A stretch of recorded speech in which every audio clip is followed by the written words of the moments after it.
यूं ही बेसबब न फिरा करो, कोई शाम घर भी रहा करो।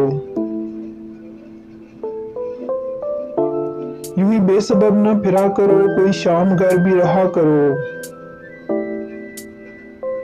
वो गजल की सच्ची किताब है, उसे चुपके चुपके पढ़ा करो।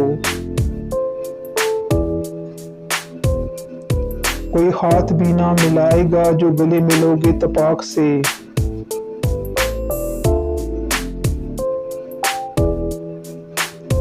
कोई हाथ भी ना मिलाएगा जो गले मिलोगे तपाक से। ये नए मिजाज का शहर है, जरा फासले से मिला करो।